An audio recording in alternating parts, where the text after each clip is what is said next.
Berarti sekarang aku dokter nggak? Bukan. Aku penjual skincare, bukan. Hello guys, welcome back with me, Miss Dani, and welcome to T2 Teaching Tutorial.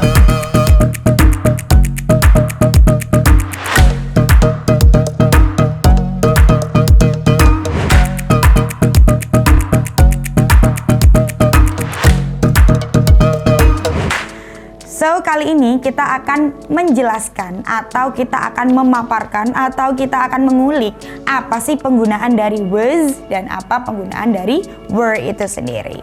So, sometimes teman-teman pernah dengar kan kata if I were you atau if you were here and the other things. Nah, kapan sih kita pakai si were dan was ini? So, let's get started from now. Oke, jadi penggunaan was dan were ini teman-teman itu digunakan untuk menyatakan kalimat dalam masa lampau, or we can say it past tense. Nah, si past tense ini tidak selalu menggunakan yang namanya nominal sentence saja, yang nggak harus full pakai to be-nya, tapi bisa jadi dia itu menggunakan si continuous juga. Dia juga perlu menggunakan was dan were ini, seperti itu teman-teman.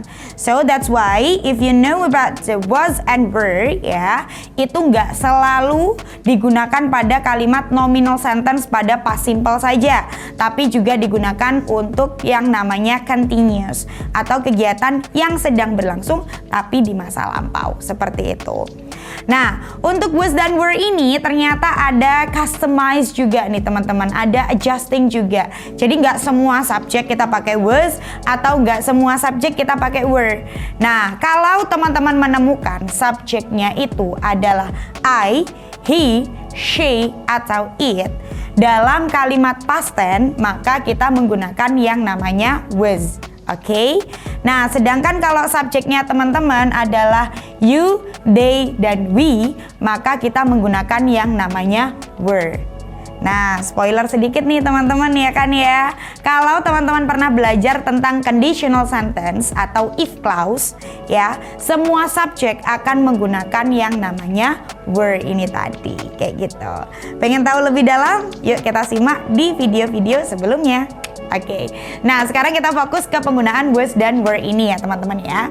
Untuk rumus patennya ya, itu ada subjek, lalu setelah itu diikuti oleh was, lalu diikuti oleh were, lalu diikuti dengan A and P. So what is that A and P? A and P itu adalah singkatan dari adjective, kata sifat. Ya, kata sifat nggak tuh, kata sifat ya. And then noun, yaitu kata benda, dan juga place or we can say it preposition also, yaitu kata depan, yang mana kata depan itu menunjukkan suatu keterangan ya teman-teman ya. So do remember about that. And the next one, bisa juga nih teman-teman, selain A and P ini kita juga bisa menggunakan yang namanya verb ing atau kata kerja, yang mana kata kerja ini menunjukkan sesuatu yang sedang berlangsung, seperti itu. So, gimana sih Miss cara menggunakannya? So, langsung aja kita masuk ke contohnya ya teman-teman ya. Let's get started to the example over here. Kalau seumpamanya Miss punya kalimat nih, yaitu aku dulu cantik. Aku dulunya cantik ya kan ya. So kita menggunakan yang namanya nominal sentence atau sebuah kata yang mana setelah kata kerja ordinary-nya itu diikuti oleh adjektifnya itu langsung. Aku dulunya cantik.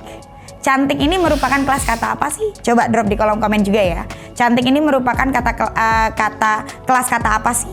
Apakah adjective, ataukah noun, ataukah dia pronoun, ataukah dia verb, or the others, kayak gitu. Silakan drop to the comment also.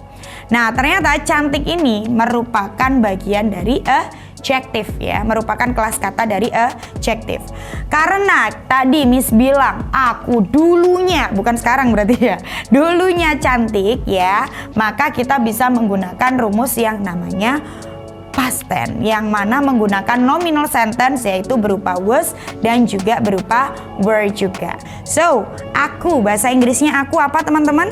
Great, good job. Bahasa Inggrisnya aku adalah I, ya kan ya. Aku dulunya cantik, berarti kita pakai kalimat nominal sentence yang berupa was dan were. Kalau subjeknya I, berarti kita pakai was atau pakai were? Great, ya kita pakai yang namanya was ya teman-teman ya. Cantik. Nah, cantik bahasa Inggrisnya apa? Beautiful ya, bukan beautiful. Kalau beautiful nanti cantik-cantik bego ya kan ya. So we say it beautiful. Okay? Say great, good job. I was beautiful.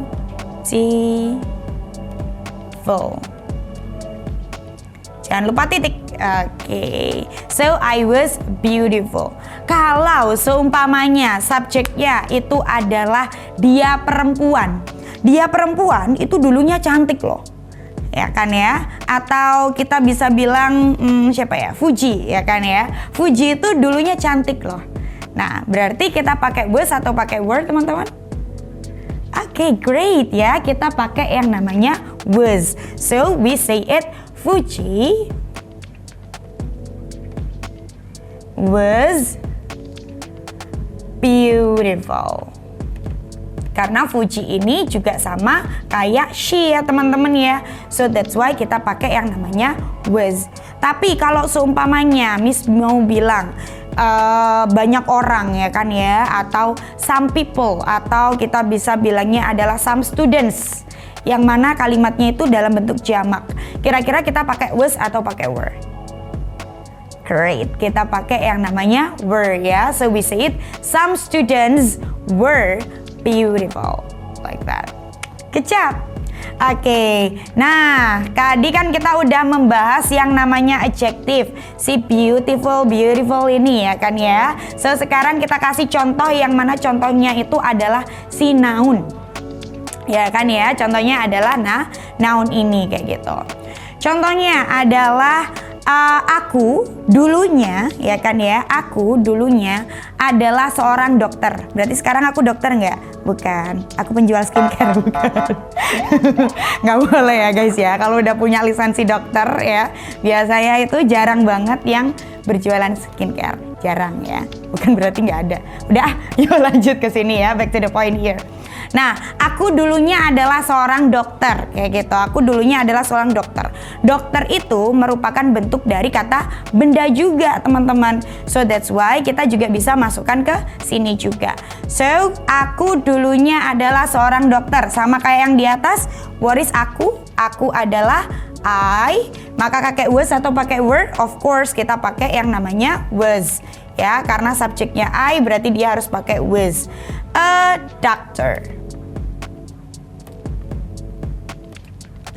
Nah, good. Kalau seumpamanya Fuji dulunya adalah seorang dokter ya kan ya, maka tetap kita pakai yang namanya was juga. Tapi kalau subjeknya ada banyak atau subjeknya bahkan kamu dulunya adalah seorang dokter ya kan ya, maka kita tidak pakai was lagi, kita pakai yang namanya were. So we say it, you were a doctor. Oke, dari sini bisa dipahami teman-teman? Kita udah praktek adjective, kita juga udah praktek yang namanya noun ya. So now let's move how if we want to get it the adverb, atau sebuah preposition yang menyatakan sebuah tempat atau sebuah waktu kayak gitu ya kan ya. So kita juga bisa nih teman-teman pakai yang namanya was dan were. Ketika setelah was dan were itu langsung menuju ke ANP ini. Kayak gitu ya. So kalimat tersebut kita sebut sebagai apa tadi? Miss bilang di awal, nominal sentence. Okay, you have to remember that, nominal sentence. Ya, karena setelah was dan were itu langsung diikuti oleh ANP ini. Oke, contohnya, aku dulu ditembak sama dia di sekolah. Berarti posisinya aku dulu di mana? Aku dulu di sekolah. Nah, kalau mau bilang nih, aku dulu di sekolah, what we say that for that? So, aku bahasa Inggrisnya apa teman-teman? I, ya kan ya. Dulunya berarti kita pakai nominal was sama were. Karena apa? Karena langsung merujuk kepada tempatnya, yaitu di mana? Di sekolah. Bener banget. So, I was. Nah, kita pakai at school atau in the school. Kira-kira yang mana teman-teman? Kita pakai at school atau pakai in the school?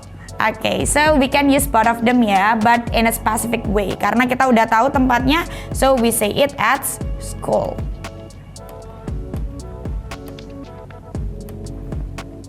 I was at school. Ya, so you can add it by yesterday atau sesuatu yang menyatakan bahwa dia merupakan kalimat yang ada di masa lampau kayak gitu. Kemarin malam atau 2 jam yang lalu, baru aja. Itu merupakan bentuk kalimat dari past tense juga.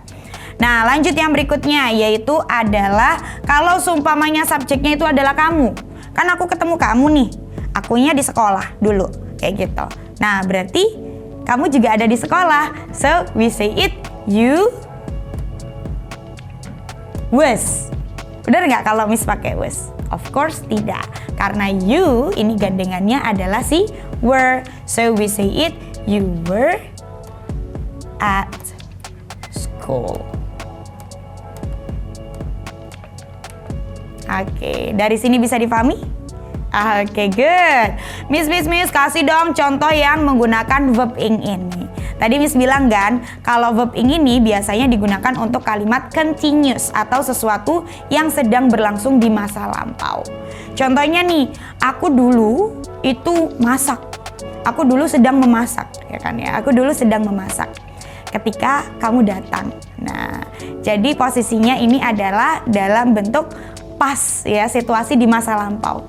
Pas aku masak, jodohku datang, bukan? Kamunya datang, ya kan ya? So, what is the English for that? Ketika aku masak, ya kan ya? Ketika kita bisa menggunakan yang while ya, teman-teman ya. While aku sedang memasak, ya kan ya? Sedang memasak.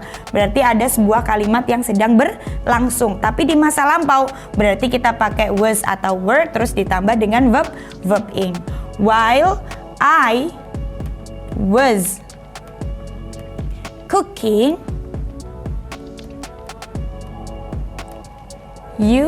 kamu datang. You came. Kamu datang. So, kita tetap menggunakan past tense juga ya, karena yang depannya udah bentuk masa lampau, of course di kalimat setelahnya juga harus dalam bentuk masa lampau. Oke, nah dari sini teman-teman udah dipahami kan bahwasannya si was dan were ini bisa langsung diikuti oleh a and p, adjective, noun, dan place or preposition itself, atau bisa juga menggunakan waktu ya teman-teman ya, keterangan waktu. Bisa juga nih teman-teman diikuti oleh verb ing. Kalau dia diikuti oleh a and p, it means that dia menggunakan kalimat nominal sentence. Ketika dia menggunakan verb ing, so of course dia merupakan verbal sentence yang mana kalimatnya merupakan kalimat continuous atau sedang berlangsung. Nah, sekarang nih teman-teman, coba jawab di kolom chatnya. I will say it in Indonesia and you will say it in English to the comment. Oke, berarti writing ya, bukan saying ya. Oke, so the word or the sentence is Rana dan Rani ada di Jakarta kemarin malam.